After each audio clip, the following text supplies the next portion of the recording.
A day in my life has a grade 9 student. Napapasok na. So guys, mag-aayos muna ako. Be right back. Mag-update. And so guys, nakapag-ayos na ako lahat. Tapos kakasakay ko lang ng tricycle. Ang ganda-ganda. Ang ganda. Kasama ko si Andrea. That time guys, yung sapatos ko is hindi na carry talaga kahit anong gawin. And, so, ayun. Hi guys! So guys, nakaano ako. Hindi ako nagsapatos. Kasi tignan nyo. Kaya ko ba yan? Hindi ko kaya yan. Tingin mo sa akin Miss Universe.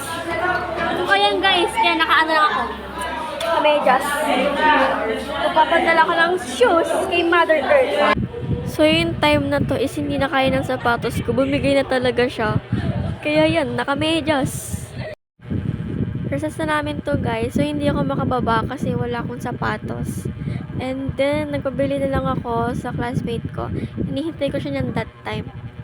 Kaya lalabas muna makikipag-anuan sa mga classmate kong magaganda.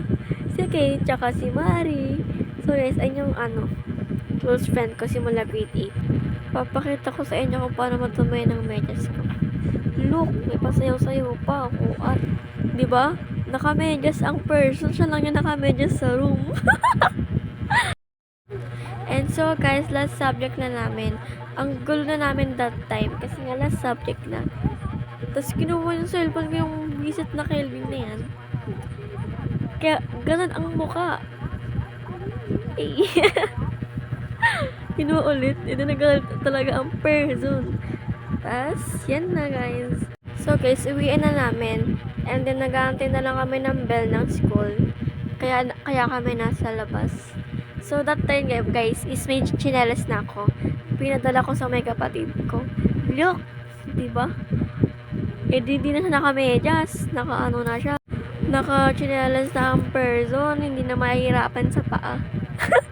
Kasi, guys, ang hirap talaga. Promise. Promises. So, naka-uwi na mi. Kasama ko ng aking kapatid.